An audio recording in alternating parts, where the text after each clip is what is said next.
the top level of the RNC and most national level political politicians have Stockholm Syndrome because the pop culture tells them every single day that they're racist, that they're bigots, that they're ignorant, they're squares.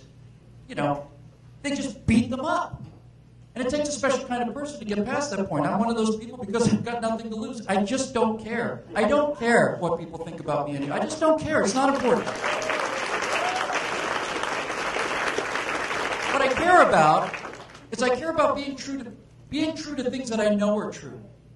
And we often talk in this country, more and more we talk in this country about, well, we owe this to our children. We need to ban guns because we owe it to our children. We need to do this because we owe it to our children. We owe it to our children. We owe it to our children. I don't think we owe our children anything. I don't. I think we owe our forefathers and foremothers and our ancestors. Those are the people we owe. There are people, hundreds of thousands, 1.5 million really, young men and now young women as well, who never ever got a chance to come home and have a life because they died for our freedoms. Those are the people I feel that we owe. I feel we owe those people. Those are the people that we owe. They gave us this freedom. It's our responsibility to do something with it. It cost a lot. It cost a lot of lives and it cost a lot of money. But mostly lives. For every single veteran that's in here right now, raise your hand. Have you been in there? Of course. Of course. We owe you. We owe you. We don't owe our children, we owe you. You're the people who lost friends. You're the people who see faces that aren't here anymore. Those are the people that we have to fight for. And so I don't care what people think about me. I don't care what people think about any of this stuff. We owe you guys. And that's why we're going to keep fighting. So before we get into the really bulk of this thing, let me just remind you all about one thing. I know we just lost a cruel election, and we lost it to a very evil man and a very evil ideology. And I know all of you are here because you look out over this America that you love and you watch it, it seems to be evaporating in front of your eyes. And I know, like all of you, I feel the same way. There are days when I wake up and I say, it's hopeless, it's too far gone, it's too late, they're too strong, they're too powerful, the rot is too deep, the termite infestation is so large, might as well just get comfortable with it and lie down and enjoy our sunset years. And I understand this, I do. But before we start getting into solutions, I want you to remember three things. I want you to remember Winston Churchill, I want you to remember Abraham Lincoln, and I want you to remember George Washington. Because all three of these men faced obstacles and dangers that are much greater than what we face today. And the problem with history is that we know the outcome. So we know that Winston Churchill had to stand alone and rally the British people for years and years and years, and then when the Germans started bombing his cities, he would get on top of the rubble and shake his fists at the bombers and say, we will fight them on the beaches, we will fight them everywhere, we will never surrender. And we think, well, of course he was brave because they were going to win. But he didn't know they were going to win. They were utterly overwhelmed. He must have gotten every day woken up and said, how are we going to beat these people? He didn't know they were going to win. When Abraham Lincoln watched the country be torn apart, he didn't know that we were going to win. And most especially when George Washington stood there among his soldiers in Valley Forge, and he thinks, we are fighting the most perfectly well-equipped, well-funded, magnificent war machine in the history of the world. They outnumber us 5-1. I've got 15,000 men who are starving, dying of dysentery. They have no shoes. They're freezing to death. Meanwhile, back in Philadelphia, there are thousands and thousands of redcoats superbly equipped, maximally equipped. They think they've got this war won. Their morale is high. Our morale is barely here. I write to my own Congress for ammunition. They won't give it to me. What's the point? I could have been governor of Virginia. I could have been the Lord.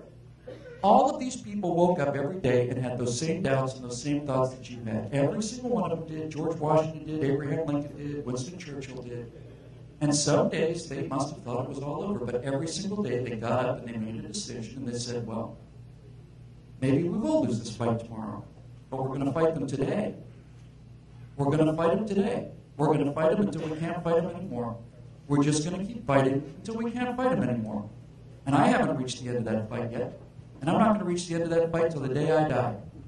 I owe it to people who gave me this freedom. You feel the same way. Don't forget that. Every day. We'll fight them until we can't.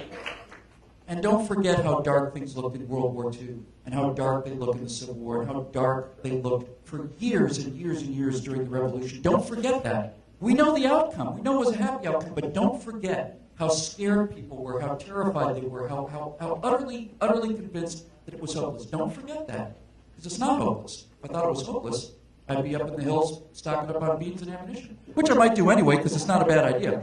But, no, I don't think it's hopeless. We're going to beat these people, and I'm going to tell you how.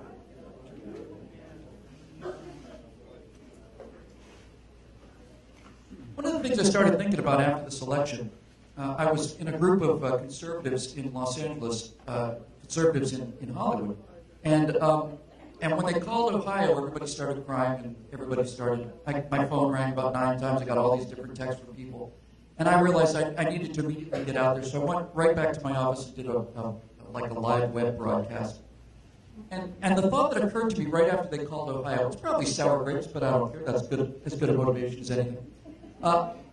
I started thinking about the idea of a post-government world, because when we look out at the power of this federal government, and just the size of it, just the awesome size of it, and it gets bigger every day, and people become more and more dependent on it every day, and it taxes us for more and more money every day, and they borrow more and more money every day. It's like a tumor. It just keeps growing and growing and growing and growing. And we sit here as individuals, we think, how can we possibly fight that? And the thought occurred to me, well, maybe we don't have to. Maybe we don't have to fight it. Maybe they say you can't fight City Hall. Maybe the answer is not to fight City Hall. Maybe the answer is to ignore City Hall. Maybe the answer is just to ignore them.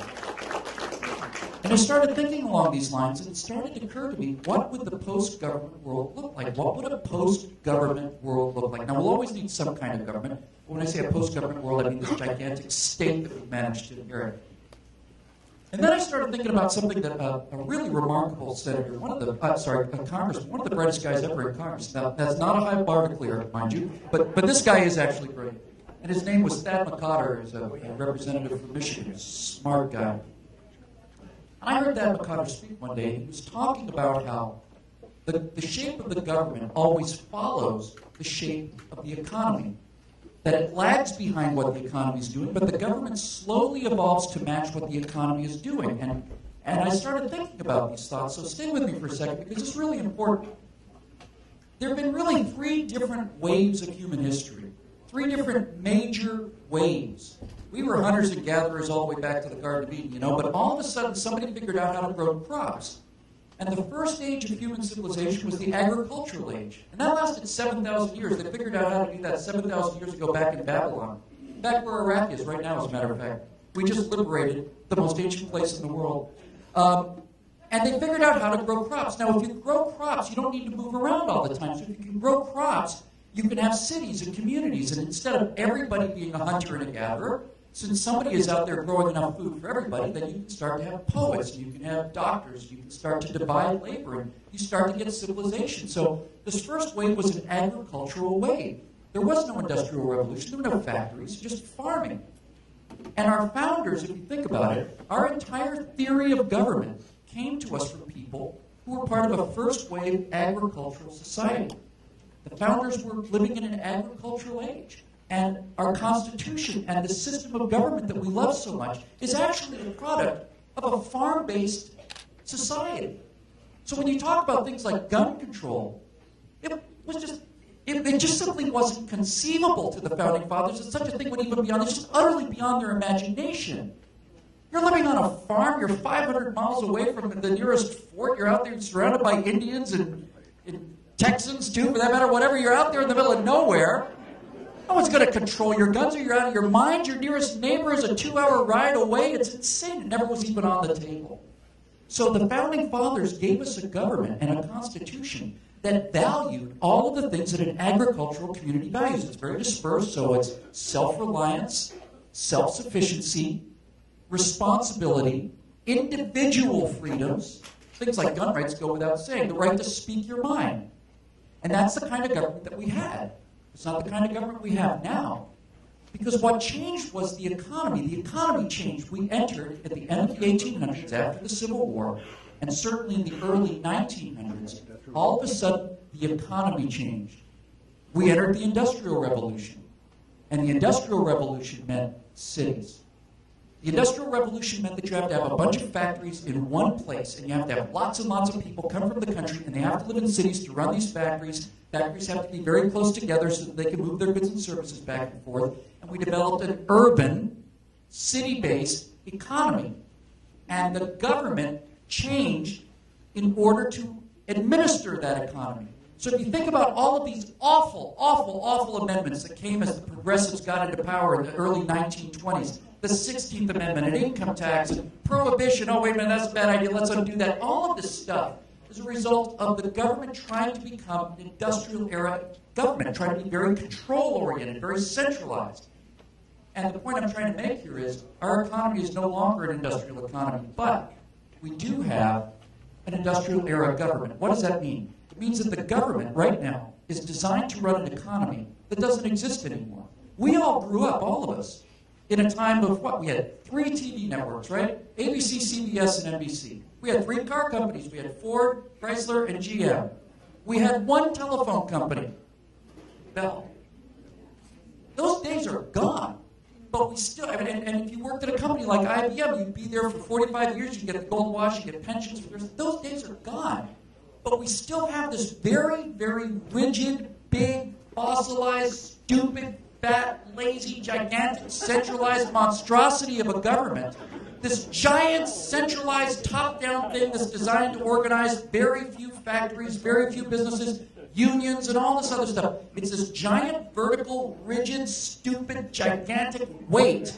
But, the economy is not like that anymore. Right now, I can sit here right this second if I wanted to, and using this little device, I could order steel from China right this second. Right this second. This information age means that the economy, very rapidly, is becoming much, much more decentralized, much more horizontal, much faster, much more networked, much more responsive, much quicker. Everybody's becoming like little nodes on a network. And this big, fat, stupid, idiotic government cannot possibly administer an economy that is this smart, this small, this localized, this dispersed.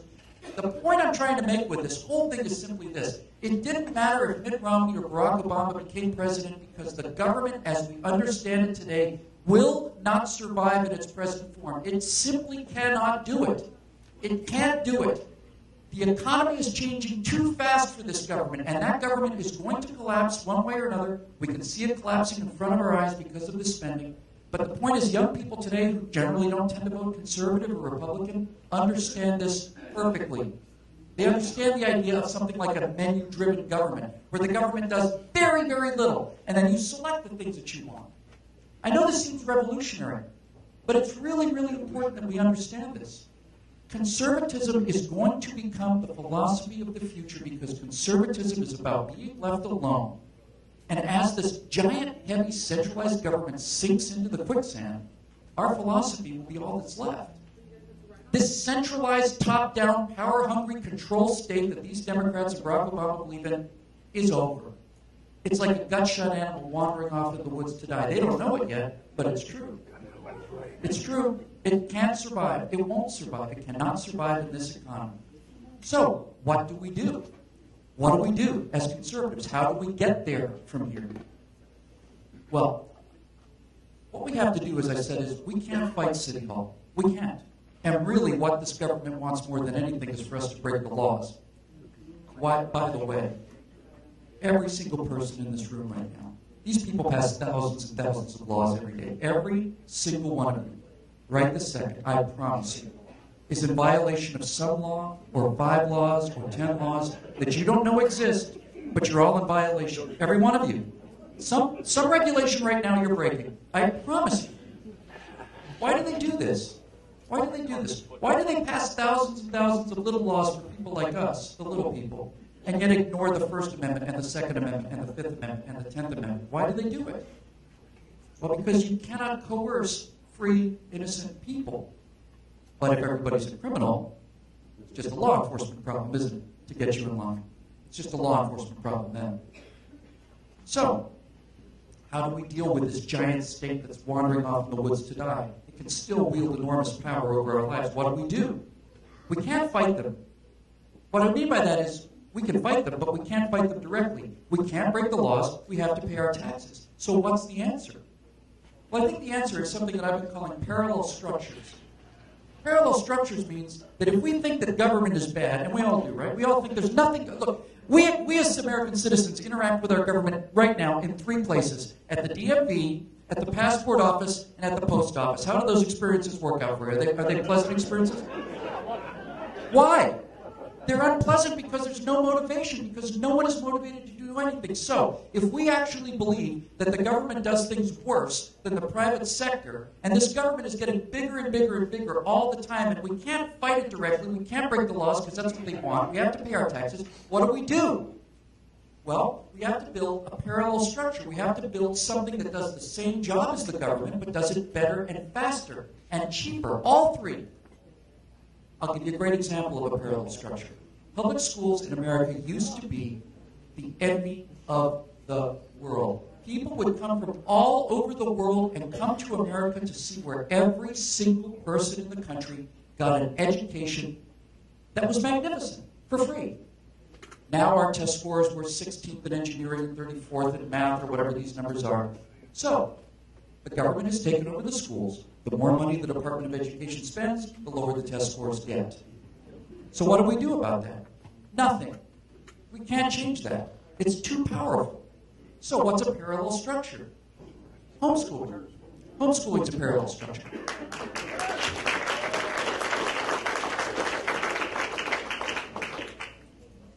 Homeschooling is providing infinitely better results than public school education.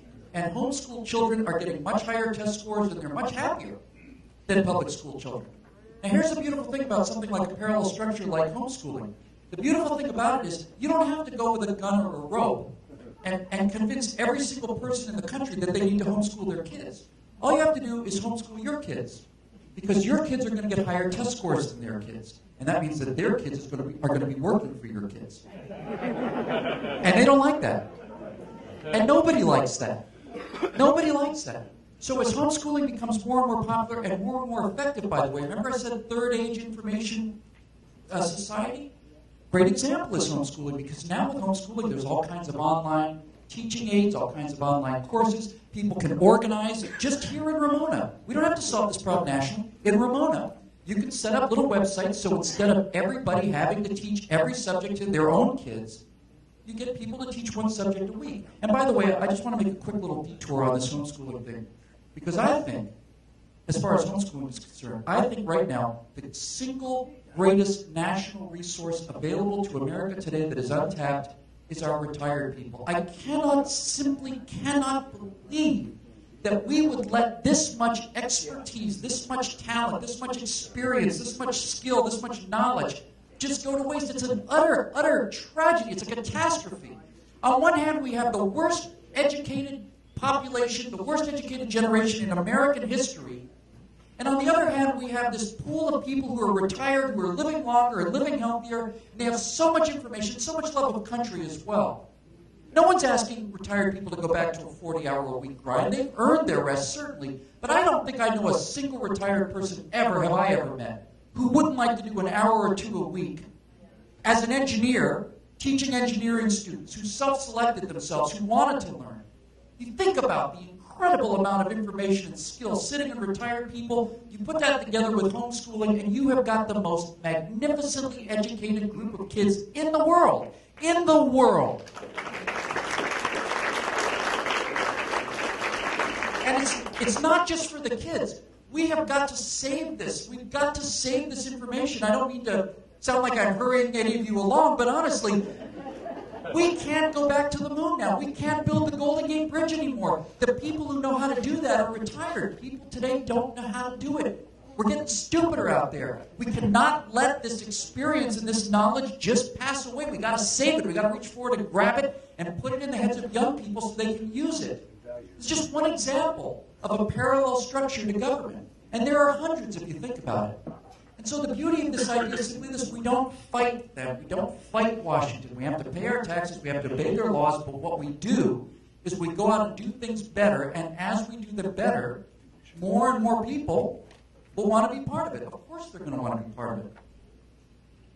So that's sort of what we have to do in the meantime. That's what we do between now and the next election. We have to figure out ways to get things done that this government doesn't do it. Not just because we want it for ourselves, but to show other people there's better ways to do it.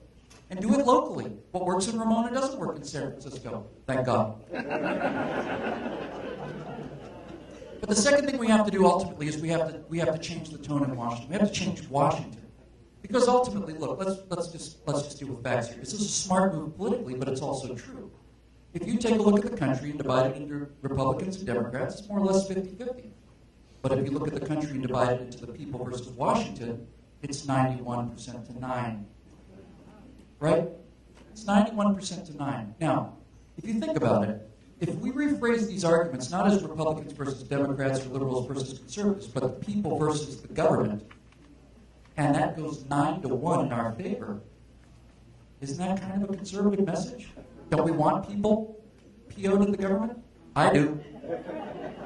This man gave an inauguration speech where he inverted every single thing that this country's about in order to get this idea that we're a giant collective dependent on the government.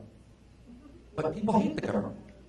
They just divide themselves into a red camp or a blue camp. Let's get rid of that. Let's not worry about it. Let's make it us versus the government. Because if we make it us versus the government, we're going to destroy these people. Destroy them. And what we need to do in order to do that is we have to start talking about this idea of citizen legislators. Because that's what this government was supposed to be.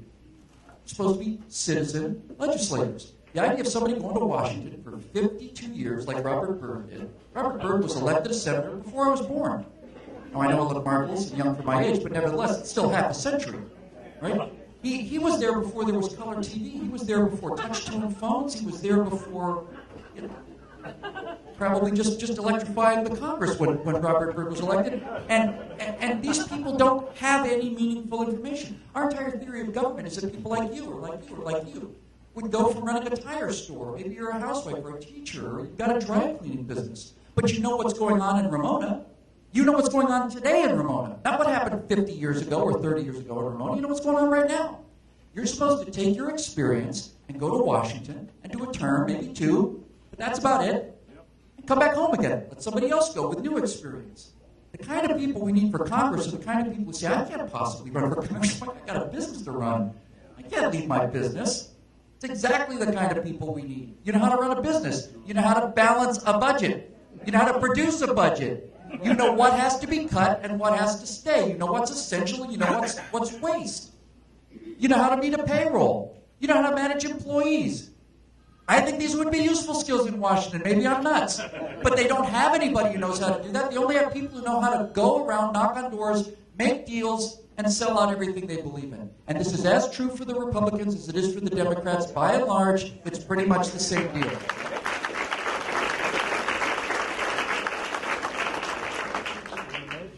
Just parenthetically, yesterday I had a chance to introduce Jim DeMint, who just left the Senate. And I was sitting there with Jim DeMint, and I've gotten to be very good friends lately with Alan West.